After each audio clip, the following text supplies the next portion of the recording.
जय हिंद दोस्तों, सुबह की खबरों में आपका हार्दिक स्वागत है। इस बार सुप्रीम कोर्ट सख्त है। सेना को उसने खरी खरी कहा है कि अपना घर दुरुस्त करो। बहुत सारे ऐसे मामले हैं जो सेना में लंबित थे और सेना एएफटी से होते हुए सुप्रीम कोर्ट में पहुंच गए और सुप्रीम कोर्ट के आदेश के बाद भी सेना या सरकार बिल्कुल मानने को तैयार नहीं है। आखिर क्यों? मैं बात करूंगा वन रैंक वन पेंशन की, मैं बात करूंगा भेदभाव की और मैं बात करूंगा जवानों और जेसीओ को मिलने वाला सर्विस इंक्रीमेंट के ऊपर। और ये तीनों मामले सुप्रीम कोर्ट से होकर के इंप्लीमेंट का आदेश तक मिल चुका है, लेकिन या सेना मुख्यालय हो या सरकार हो, ट्रस्ट से मस नहीं हो रही है। आखिर क्यों? इस पर सुप्रीम कोर्ट ने सरकार को लगाई है फटकार। आज सवेरे की आप खबर है, वो किसी एक मसले पर है, लेकिन आज मैं तीनों मसले आपके सामने बारी बारी से रखूंगा। पहला रखूंगा वन रैंक वन पेंशन, जिसका डिसीजन 13 मार्च में 2022 को मिल चुका था। 3 महीने की अवधि में पेमेंट का आदेश दे दिया था उन्होंने। वन रैंक वन पेंशन को, उसमें डिस्क्रिमिनेशन को खारिज किया, लेकिन पेंशन रिवीजन का आदेश दिया कि जुलाई 2019 से आप पेंशन को रिवाइज करिए। मामला 15 दिसंबर तक पहुंच गया। आज 10 दिसंबर है। 5 दिन में न तो सरकार एक्शन ले रही है, न सेना के बैठे शीर्ष अधिकारी उसके ऊपर कोई दबाव डाल पा रहे हैं। सरकार अपने चुनाव में है, चुनाव की रंगरलियां मना रही है और आगे अपने 8 से 10 साल राज्य करने का प्लान और मनमानी करने का अपना पूरा, आप समझ सकते हो किस तरह षड्यंत्र रच रही है। लेकिन ये चंद मुट्ठी भर पैसे सैनिकों के, सेना के परिवार के लिए, उनको जो बहुत दिनों से इंतजार कर रहे थे, कुछ तो स्वर्गवासी भी होगा, लेकिन नहीं मिला।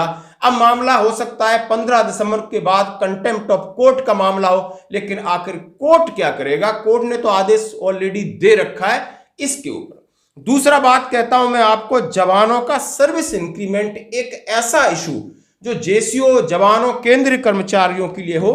उन्होंने आदेश दे रखा है और government of India, ministry of personnel public, जहां पर यह मॉनिटरिंग होती है, वहां पर भी लेटर जा चुका है। और वहां के आपने देखा होगा, लेटर लिखा था सिग गोपाल मिश्रा, सेक्रेटरी हैं नेशनल काउंसिल स्टाफ के, लिखा था grant one national increment for those who retired on 30 जून अब 31 दिसंबर।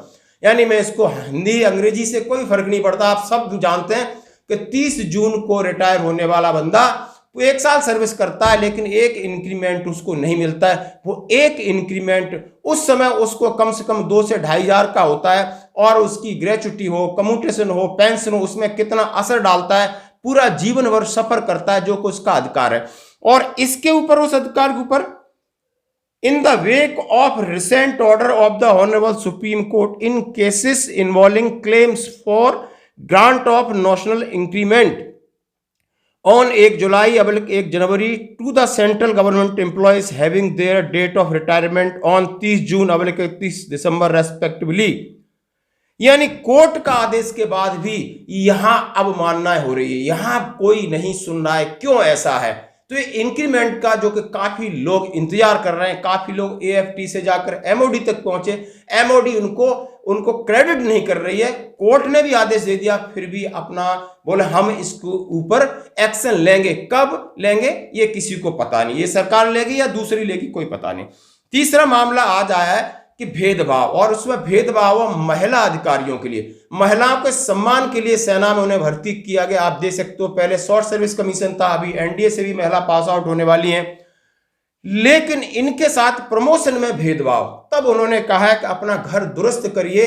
जब सुप्रीम कोर्ट ने कहा हमने आदेश दे दिया है कि इन महिलाओं को स्थायी कमीशन के साथ इनका प्रमोशन भी दीजिए, लेकिन सेना नहीं दे रही है। सेना पुरुषों की वरीयता देती है, पुरुषों को प्रमोशन दे रही है, तो सुप्रीम कोर्ट ने कहा मैं पुरुषों का भी प्रमोशन रोक दूंगा। मैं 3 दिन का वक्त दे रहा हूं। ये आज की खबर अमर उजाला ने छापा है कि जो महिलाओं का अधिकार है आप दीजिए। आप महिलाओं के सम्मान की बात करते हो, लेकिन महिलाओं को इग्नोर नहीं कर सकते, और ना ही मैं इग्नोर होने दूंगा।